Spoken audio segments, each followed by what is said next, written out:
El pueblo unido jamás será vencido. El pueblo unido jamás será vencido. El pueblo unido jamás será vencido. El pueblo unido jamás será vencido. Alors, mercredi, Marine Le Pen a lancé une menace très claire en direction du gouvernement français. Elle a dit si le budget adopté par le Parlement ampute le pouvoir d'achat des Français, notamment en cas d'augmentation des taxes sur l'électricité ou d'attaque contre les pensions de retraite, les députés du Rassemblement national, donc du parti de Marine Le Pen, feront tomber le gouvernement Barnier en votant pour la motion de censure proposée par les députés de gauche. Si ce scénario se réalise, la France pourrait se retrouver de nouveau sans gouvernement parce qu'il n'y a pas de majorité politique à l'Assemblée nationale.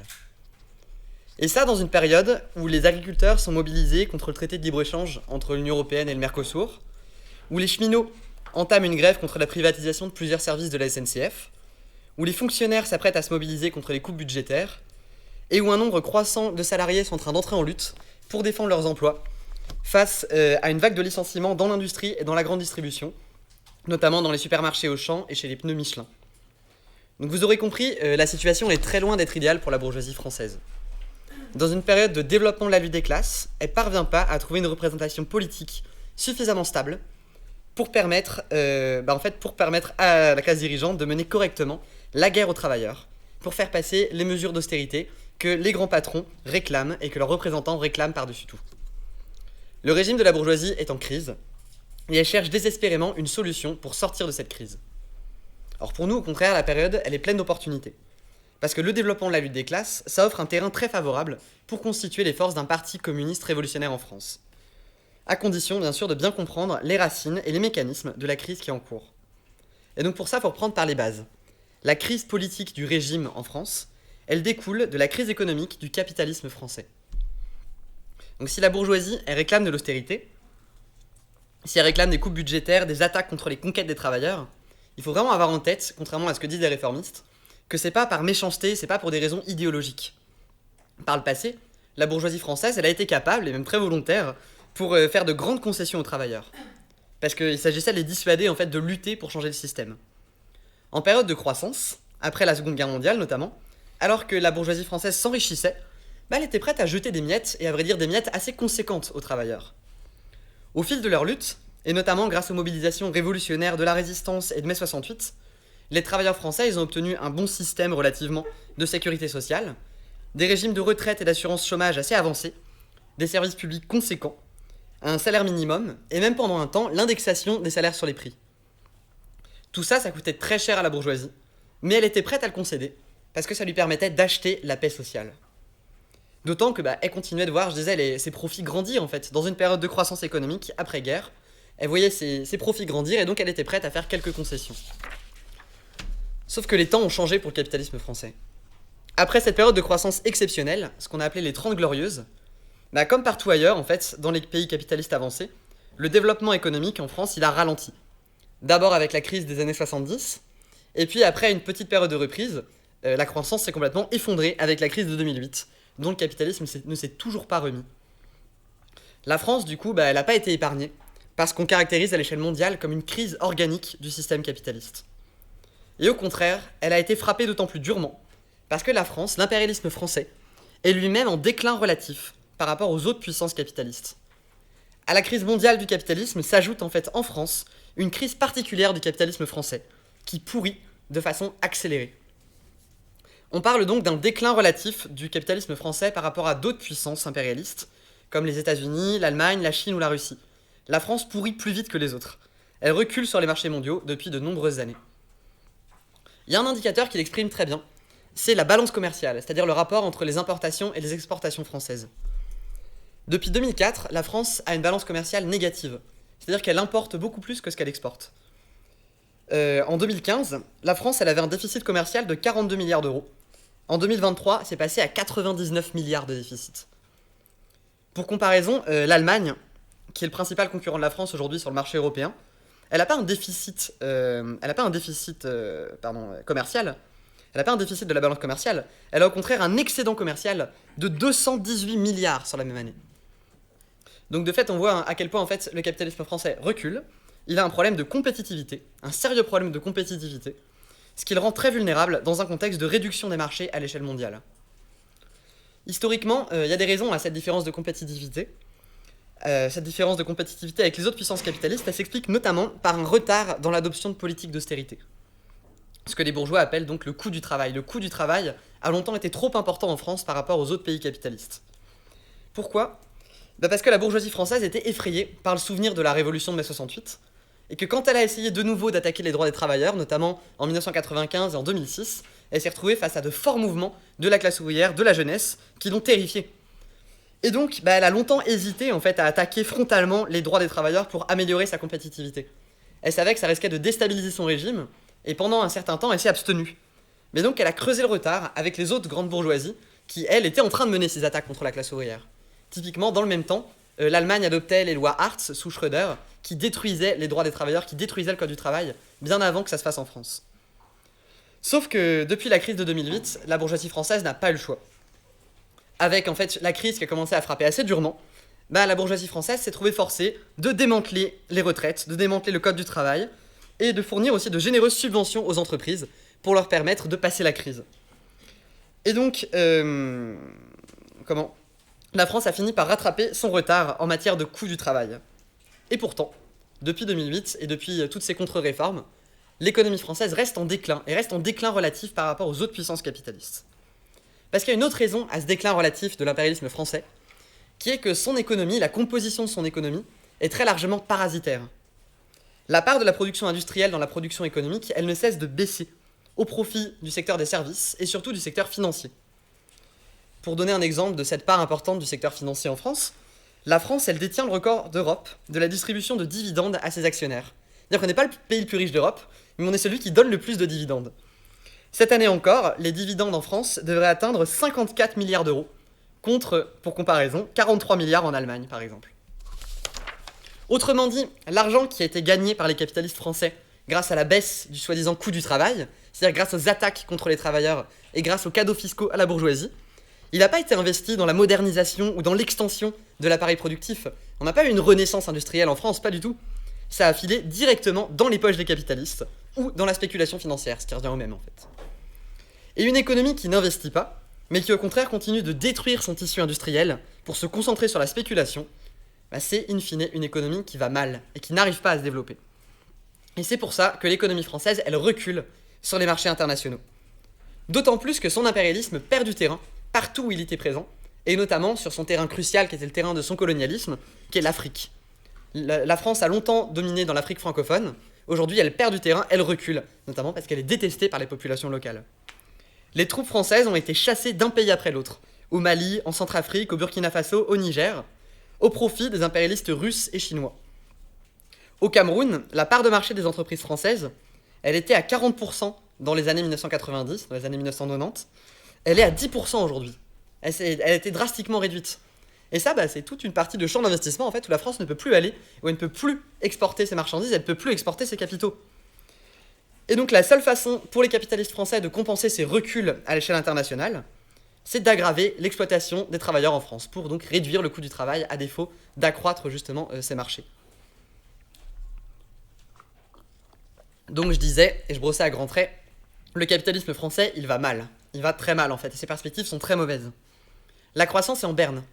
De fait, elle tourne autour de 1%, et il n'y a aucune perspective d'amélioration. Personne, sérieusement, ne pense que la France va dépasser les 1% dans la période qui vient.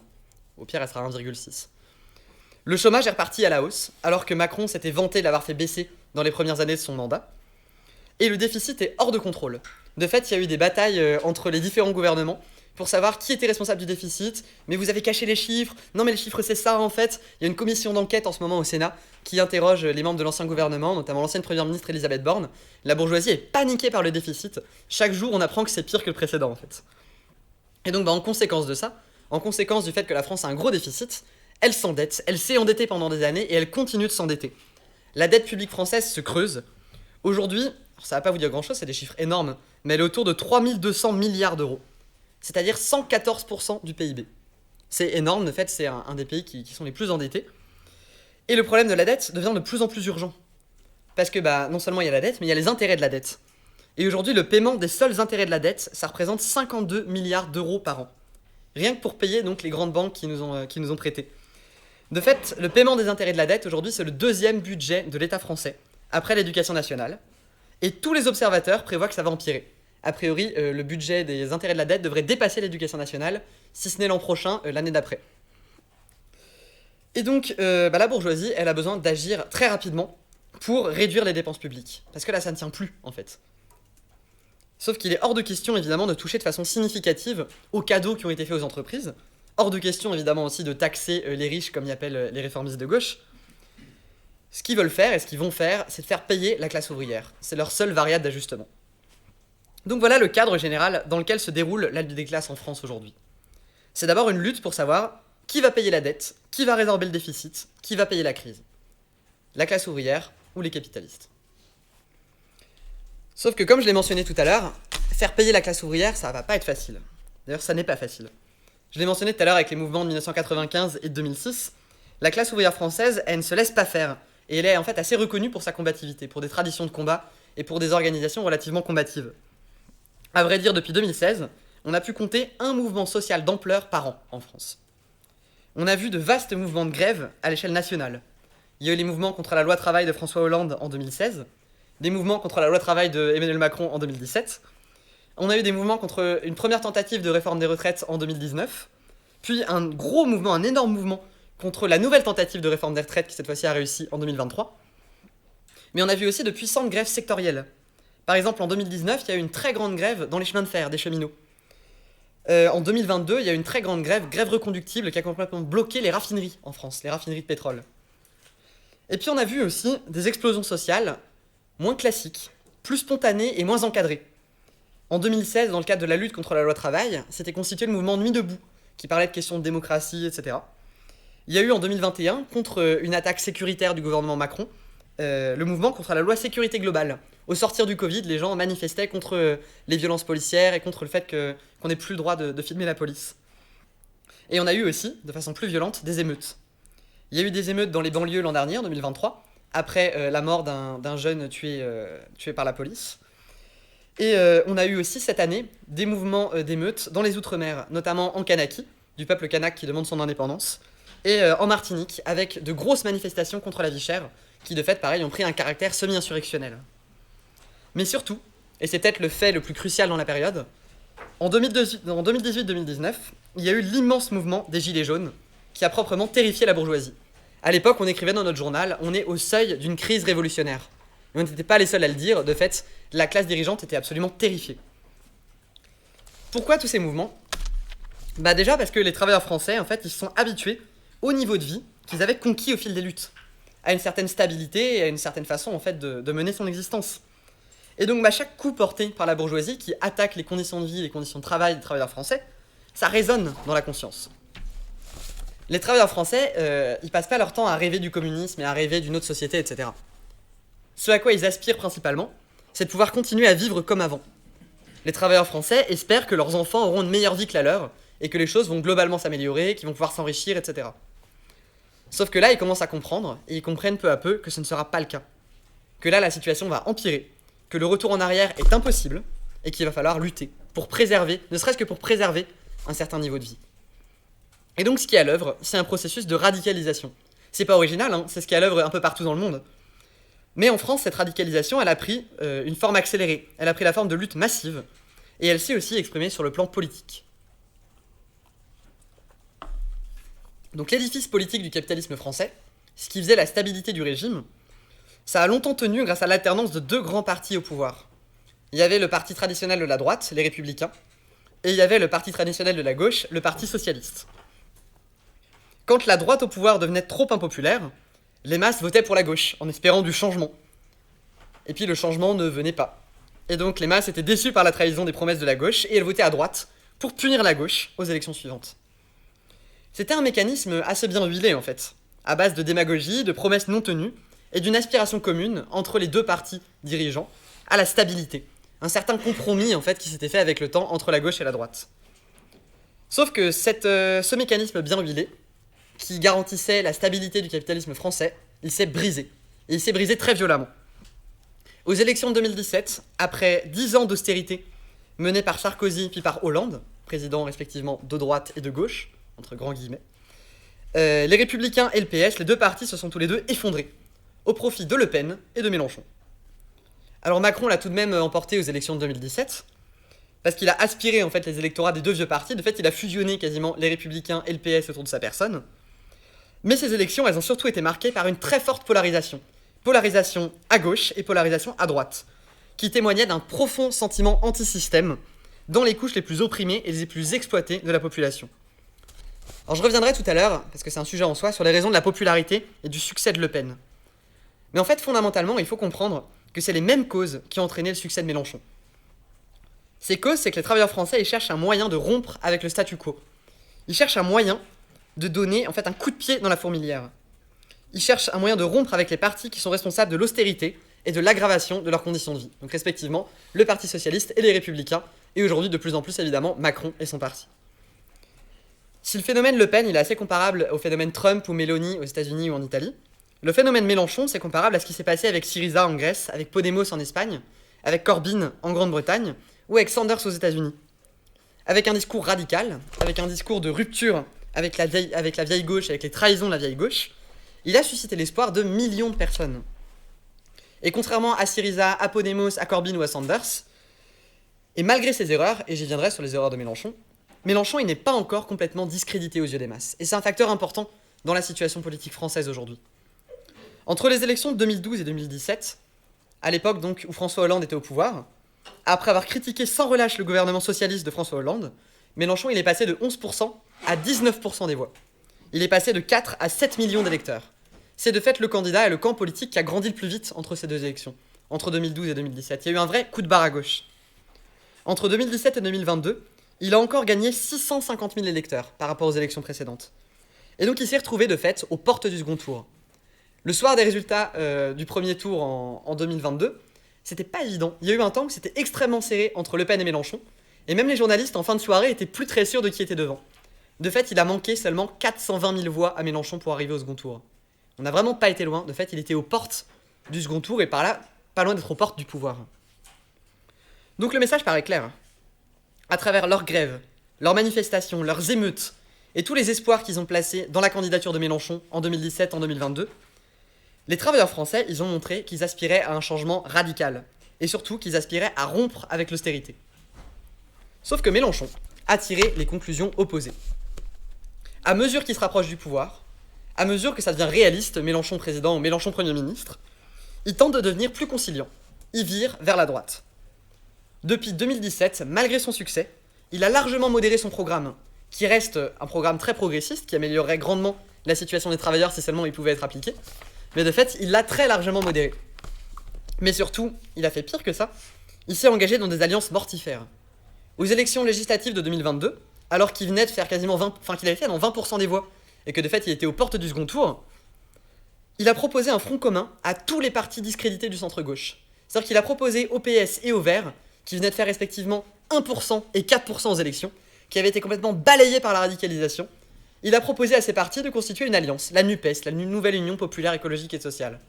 Et il a refait la même chose en 2024, avec les différents partis du centre-gauche, pour former le nouveau Front Populaire. Pourquoi est-ce qu'il a fait ça ? Ça paraît absurde, il s'est tiré une balle dans le pied. De fait, il a permis à ses ennemis de regagner de la confiance et de regagner des places au Parlement, de regagner de l'argent, etc. Enfin, il les a carrément aidés. En fait, parce que Mélenchon, il souffre de l'opinion publique bourgeoise. Parce que pour le coup, il n'a pas une morale prolétarienne, il est pas, c'est pas un dirigeant communiste, etc., qui est forgé et qui sait quels intérêts de classe il défend. Il est très sensible aux évolutions de l'opinion publique, et il voit que la bourgeoisie lui tape dessus en permanence. Que les médias bourgeois le dépeignent comme un espèce de dictateur, de fou sanguinaire, etc., qui veut transformer la France en Islamistan ou en Venezuela. Enfin, vous imaginez pas les horreurs qu'on entend à la télé française.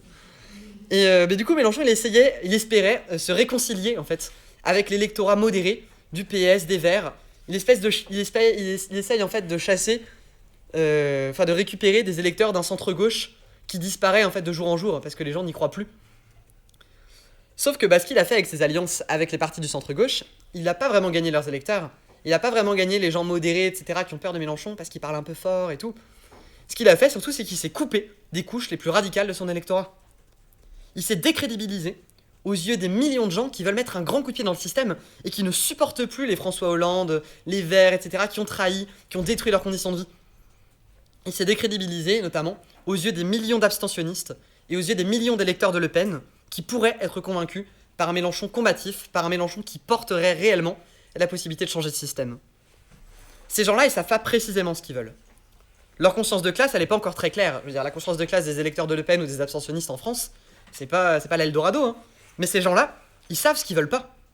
Ils ont suffisamment souffert des coupes budgétaires, de l'austérité, etc. Ils ne veulent pas des Hollande et compagnie qui les ont fait souffrir quand ils étaient au pouvoir. Et donc en s'alliant avec le PS, en modérant son programme, en essayant de paraître respectable aux yeux de la bourgeoisie, Mélenchon, il se met ces gens à dos. C'est une grave erreur qu'il fait. Et il a fait encore pire que ça, en fait, sur le chemin.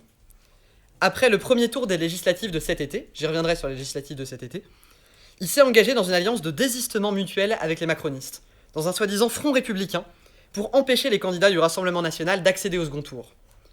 C'est-à-dire qu'au nom soi-disant de la lutte contre le fascisme, Mélenchon s'est allié avec les pires ennemis des travailleurs français. Il a notamment appelé à voter en Normandie pour l'ancienne première ministre, Elisabeth Borne, qui venait de faire passer des lois horribles contre les travailleurs, au nom de la lutte contre le fascisme, etc. Et il a fait pareil, peut-être encore pire que tout, il a appelé à voter pour Gérald Darmanin, le ministre de l'Intérieur qui est un des personnages les plus racistes et les plus abominables de la République française. En faisant ça, Mélenchon, de fait, il a renforcé le crédit politique de Le Pen. Parce que, si jamais c'est tous contre Le Pen, celle qui paraît comme la candidate anti-système, c'est Le Pen. Marine Le Pen, elle prospère sur le dégoût des travailleurs français, qui détestent tous les partis, à commencer et surtout par les partis de gauche qui ont promis la lune et qui ont tout trahi. Donc ensuite, si Mélenchon appelle à voter pour la droite pour la faire battre, elle a beau jeu de se positionner comme l'ennemi numéro 1 du système, comme la défenseuse du peuple contre les élites. C'est exactement ce qui a fait le succès de Trump aux États-Unis. Et en fait, elle a toutes les clés en main pour reproduire ce succès. Parce que justement, elle est attaquée de toutes parts par la classe dirigeante. Et surtout, si jamais Mélenchon s'y met, en fait, il se grille. Si Le Pen, elle a du succès, et ça c'est un élément qui est crucial à comprendre, c'est pas parce que 10 millions de Français sont d'un coup devenus des racistes militants. C'est pas leur priorité, ça n'a jamais été leur priorité et ça ne l'est toujours pas.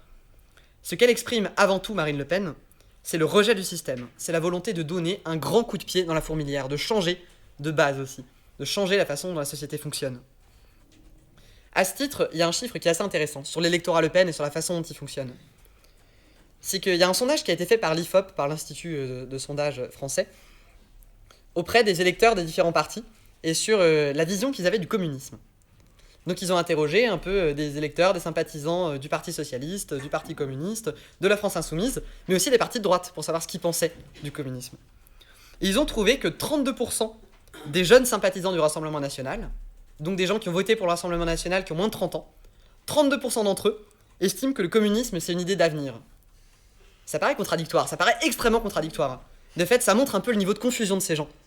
Mais c'est-à-dire qu'on ne peut pas estimer que ces gens sont des fascistes militants quand 32% d'entre eux estiment que le communisme est une idée d'avenir. C'est essentiellement des gens qui sont perdus et qu'il s'agirait de ramener sur le droit chemin sur des politiques de classe. En fait, le succès de Le Pen, c'est un reflet déformé de la radicalisation en cours. Il n'est rendu possible que par la faiblesse de la gauche, parce que la gauche a abdiqué le combat. D'ailleurs, le parti de Le Pen, le Rassemblement National, à l'époque le Front National, il est apparu sur la scène politique à la suite des trahisons de la gauche au pouvoir sous Mitterrand, dans les années 1980. Quand Mitterrand avait promis, alors là il avait promis la lune, il avait promis qu'on allait arriver au socialisme, que c'était fini le capitalisme en France, etc. Et puis il a renoncé, au fur et à mesure, à toutes ses promesses de réforme, sous la pression des capitalistes.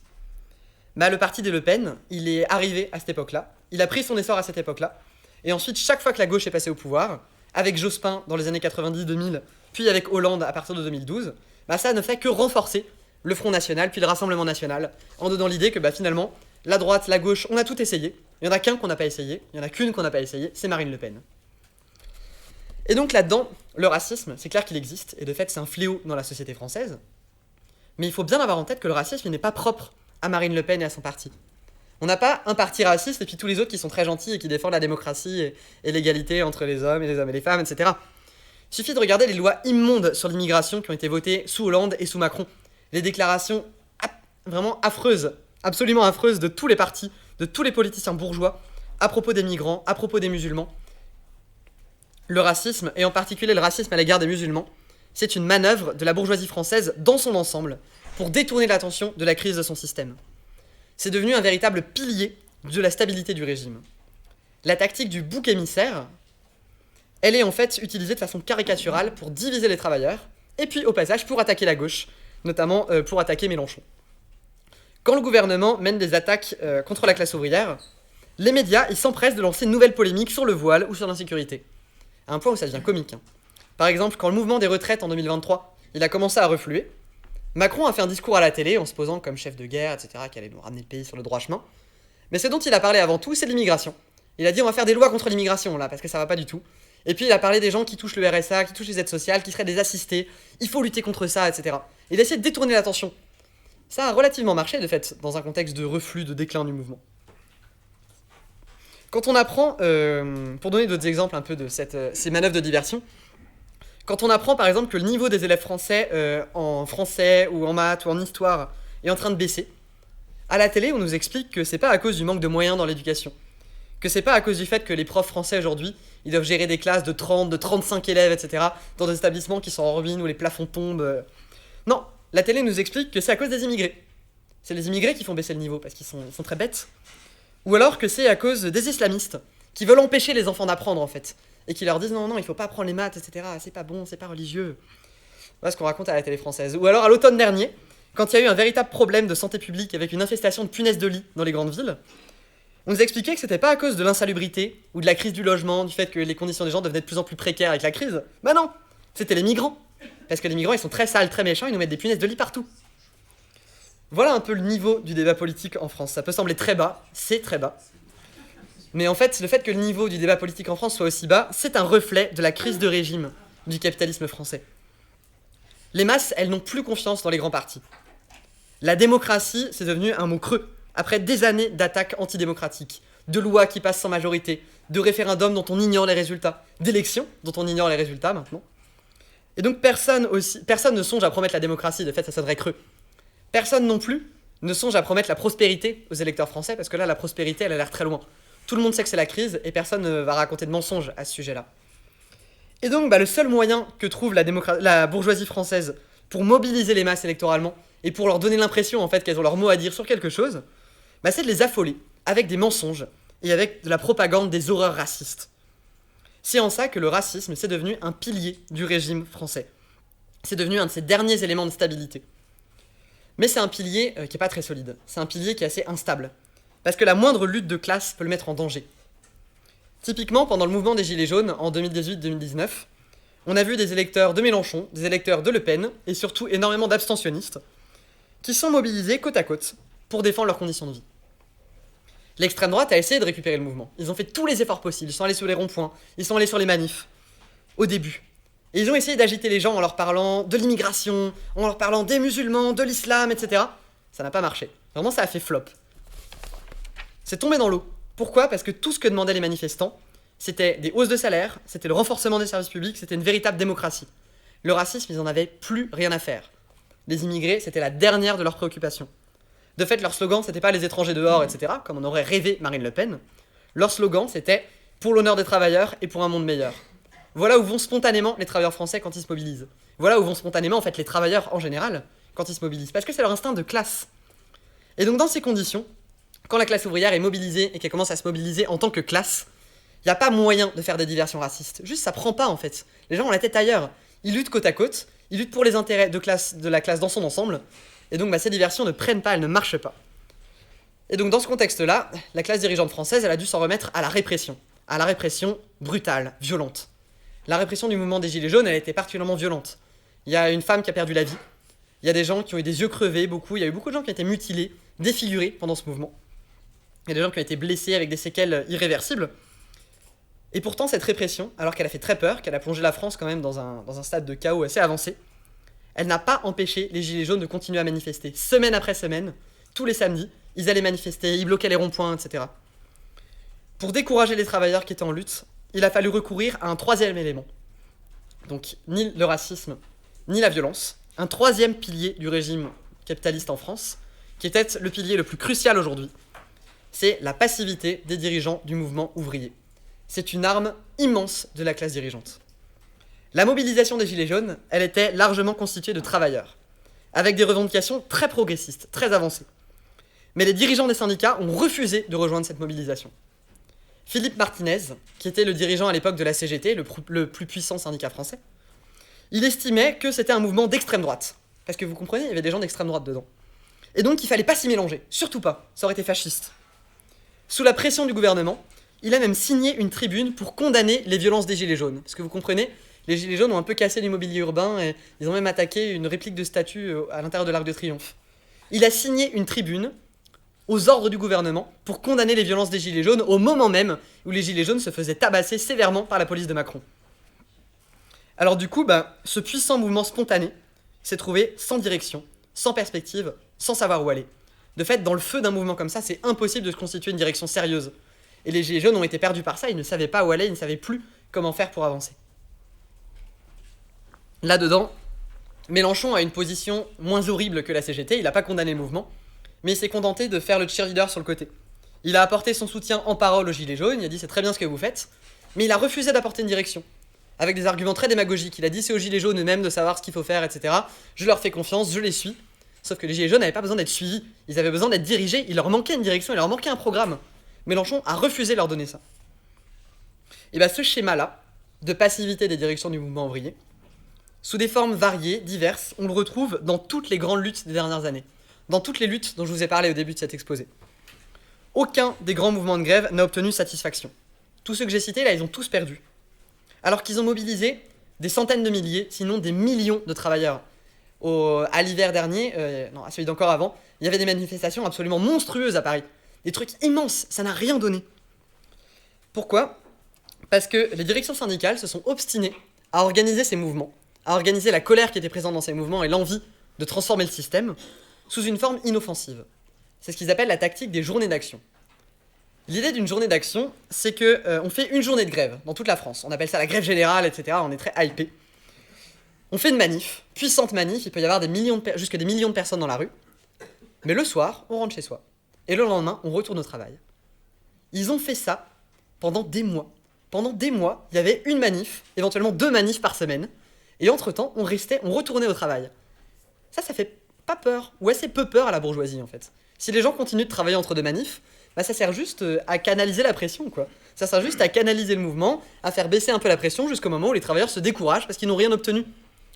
En fait, c'est ça la tactique aujourd'hui qu'utilisent les directions syndicales pour démobiliser la classe ouvrière. Quelle est l'alternative à ça ? Une grève reconductible, une grève illimitée. Le fait qu'on part en grève, on manifeste, très bien, mais le lendemain, on reste en grève, on continue la grève et on occupe les lieux de travail.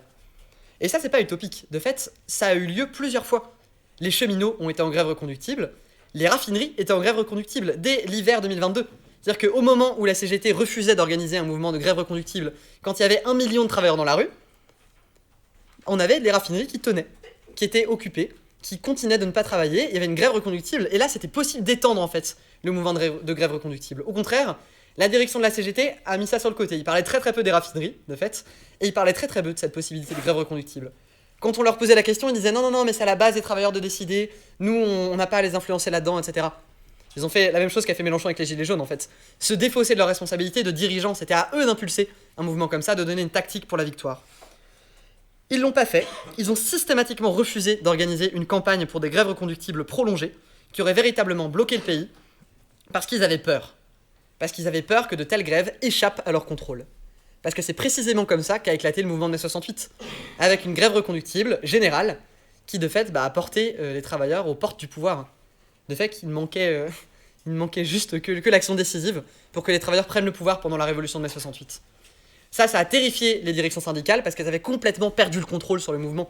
Et de fait, ils ont extrêmement peur que ça redevienne comme ça. Et donc, leur rôle aux directions syndicales, de fait, c'est de canaliser la colère des masses pour la dévier vers des formes inoffensives. Lénine disait que les dirigeants bureaucratiques des syndicats, ce sont des agents de la bourgeoisie au sein du mouvement ouvrier. C'était vrai à son époque, c'est d'autant plus vrai aujourd'hui. De fait, les directions syndicales, ces bureaucraties, se contentent d'organiser des négociations avec les grands patrons où ils savent qu'on va perdre à la fin, et d'organiser des petites promenades ponctuelles dans les rues de grandes villes pour rappeler qu'on n'est pas content et pour donner le change auprès de leur base. Parce que pour le coup, dans les syndicats, il y a des milliers, des dizaines de milliers de travailleurs extrêmement honnêtes qui veulent changer les choses et qui ne comprennent pas pourquoi ça bloque. Et donc, il faut vraiment avoir en tête que le régime capitaliste en France, il ne tiendrait pas longtemps sans la complicité de la bureaucratie, spécifiquement de la CGT, qui aujourd'hui concentre quand même pas mal les espoirs des travailleurs, et sans la faiblesse des dirigeants réformistes de la gauche, comme Mélenchon, qui refusent d'organiser une lutte sérieuse dans les moments où les conditions sont réunies en fait. C'est ces gens qui ont abdiqué pendant les Gilets jaunes, c'est ces gens qui ont abdiqué pendant les grèves contre la réforme des retraites. Et donc un nombre croissant de travailleurs se rendent compte de l'inefficacité et du rôle perfide de ces directions syndicales réformistes. C'est une des raisons du caractère volcanique de l'éruption des Gilets jaunes. De fait, les Gilets jaunes, ils ont éclaté en dehors de toute organisation syndicale et de toute organisation politique, parce que les couches les plus opprimées, les plus exploitées de la population étaient juste exaspérées et cherchaient un moyen d'agir rapidement en fait, sans se retrouver bloquées.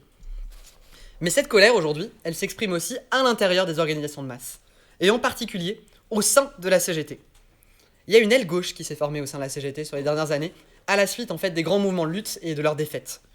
Des gens qui commencent à tirer des conclusions, qui commencent à comprendre pourquoi ça ne marche pas, pourquoi ça n'avance pas, alors que les travailleurs sont prêts à lutter et l'ont démontré pas mal de fois. Cette aile gauche, elle s'est organisée autour d'un média, d'un site internet qui s'appelle Unité CGT, qui défend une perspective de lutte, en parole au moins, pour exproprier la grande bourgeoisie, et qui rejette la stratégie perdante des journées d'action. Il y a plusieurs branches de la CGT qui sont liées à Unité CGT, notamment la Fédération de la Chimie, qui est une fédération assez puissante, assez importante, et l'Union locale des Bouches-du-Rhône, autour de Marseille, là d'où viennent nos camarades du premier rang. Et ce courant, il trouve aussi un écho en fait, dans pas mal de fédérations de la CGT, notamment dans la Fédération de l'énergie, dans la Fédération des cheminots, etc. Et bien lors du dernier congrès de la CGT, qui s'est tenu en 2023, pendant la lutte contre la réforme des retraites, on a vu un petit peu à quel point il y avait des changements en cours au sein du syndicat. Les délégués ont pour la première fois de l'histoire du syndicat, de la CGT, qui existe quand même depuis la fin du 19e siècle, pour la première fois, ils ont rejeté le rapport d'activité de la direction sortante.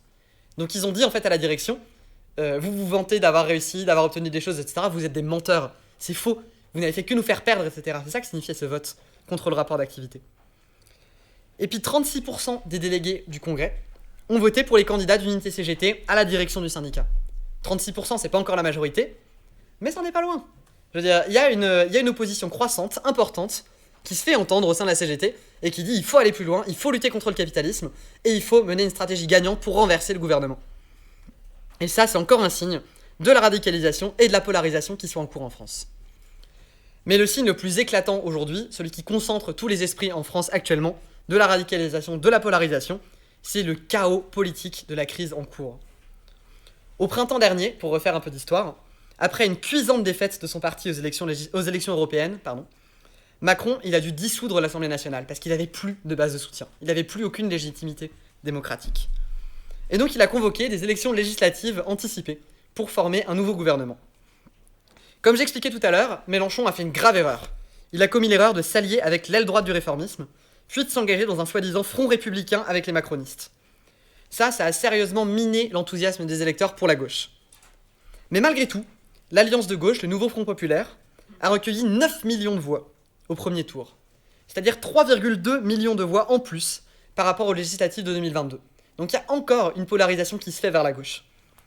Sauf que l'extrême droite dans ces élections, elle a obtenu 10,6 millions de voix. Donc 5,7 millions de voix en plus par rapport à 2022. Certes, la gauche progresse, mais l'extrême droite progresse encore plus vite.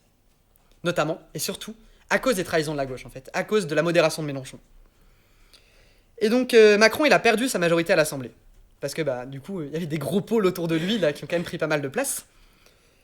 Sauf que personne n'a été en mesure de constituer une majorité alternative. Parce qu'il ne va pas y avoir une alliance entre la gauche et le RN, évidemment. Mais ni la gauche ni le RN n'ont intérêt en fait à s'allier aux macronistes. Parce que ça risque de les discréditer en fait. S'associer à eux, c'est s'associer aux gens les plus détestés du pays. Et donc finalement, Macron, il a dû faire des combines parlementaires et s'appuyer sur les Républicains, donc le parti historique de la droite, qui avait recueilli 6,6% des voix aux élections législatives, pour former un gouvernement ultra minoritaire, un gouvernement à droite toute, sous la direction d'un vieux politicien bourgeois qui s'appelle Michel Barnier. Et il a passé un accord avec Le Pen pour qu'elle accepte de ne pas renverser, pour le moment, le gouvernement, à condition de faire passer des lois très dures sur l'immigration, sur la sécurité, etc. Cet accord entre Le Pen et les macronistes, il tiendra aussi longtemps que Le Pen le jugera judicieux. Donc probablement pas très longtemps. Parce qu'elle est sous la pression de son électorat, qui déteste Macron, qui déteste le macronisme, et qui n'attend qu'une chose, c'est que Macron soit renversé. Donc quand elle sentira que la pression est trop forte, elle appuiera sur le bouton et hop, plus de gouvernement Barnier. De fait, c'est ce que je disais tout à l'heure, c'est tout l'enjeu de la menace qu'elle a formulée mercredi dernier. il est possible que le gouvernement Barnier soit renversé avant Noël. Et alors là, la bourgeoisie s'arrache les cheveux pour savoir ce qu'elle pourrait mettre à la place. Parce que difficile de trouver une majorité, difficile de trouver des gens qui veulent s'associer au discrédit des macronistes. Et c'est un problème très sérieux pour la bourgeoisie, parce qu'on n'est pas en temps normal. Elle a besoin désespérément, urgemment, d'une cure d'austérité. Et de fait, Barnier, il a préparé un budget très salé en la matière, beaucoup d'attaques contre les travailleurs. Sauf que la bourgeoisie sait que l'austérité est très impopulaire, et que toute tentative de restaurer l'équilibre économique en attaquant les travailleurs menace l'équilibre politique et l'équilibre social, qui est déjà très gravement fragilisé. C'est pour ça qu'on caractérise la situation comme une crise de régime. Lénine expliquait qu'une crise de régime politique de la bourgeoisie, ça annonce souvent une crise révolutionnaire. Parce que dans une crise de régime, quand la classe dirigeante est divisée, la classe exploitée a l'espace en fait pour intervenir et pour tenter de pousser la situation à son avantage. Alors, probablement, on n'en est pas encore là en France. La révolution ne devrait pas éclater demain matin, peut-être après-demain, mais on s'en rapproche. Sauf que le problème là-dedans, c'est que si la révolution éclate demain ou après-demain, la classe ouvrière ne dispose pas d'une direction révolutionnaire à la hauteur de la tâche.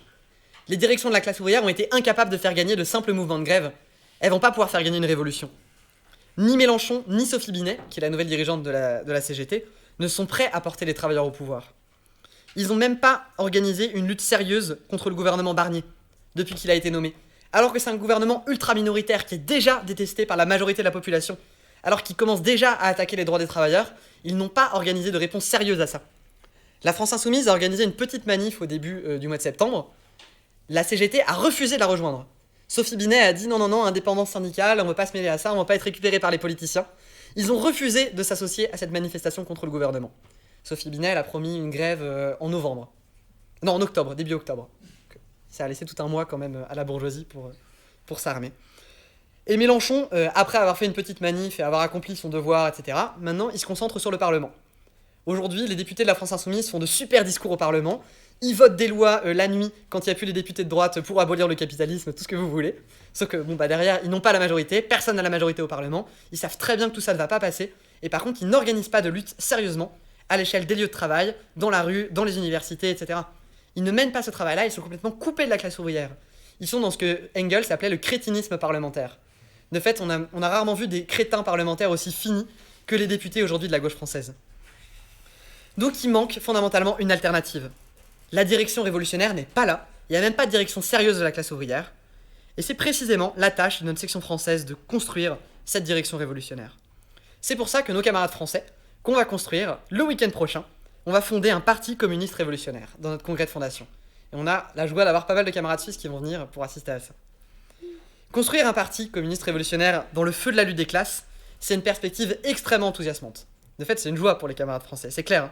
On aura de nombreuses occasions de recruter, d'entrer en contact avec ces couches radicalisées de la jeunesse et de la classe ouvrière qui cherchent activement un parti comme le nôtre. Sauf que ce contexte particulier, il ne change pas le caractère fondamental de notre travail. On construit une organisation de cadres marxistes, qu'il faut éduquer à la théorie marxiste, pour constituer la direction dont le mouvement ouvrier a besoin. On va pas faire ça à la va-vite avec tous les gens qui ont juste envie de casser des trucs. Et donc en la matière, il n'y a pas de raccourci. C'est à travers un travail patient, un travail relativement long, prolongé en tout cas, qu'on va construire un parti solide. Et pour ça, il faut continuer, et c'est notre tâche principale, continuer de défendre sans relâche les idées authentiques du marxisme, qui nous permettent de dresser des perspectives correctes, comme celle que j'ai essayé d'expliquer aujourd'hui, à chaque étape de la lutte des classes, à chaque nouvelle transformation de la situation. Savoir expliquer où on en est, pour savoir expliquer où on va et où est-ce qu'il faudra aller. Sur la base de ces perspectives, il faut aussi adopter une attitude correcte vis-à-vis des organisations du mouvement ouvrier.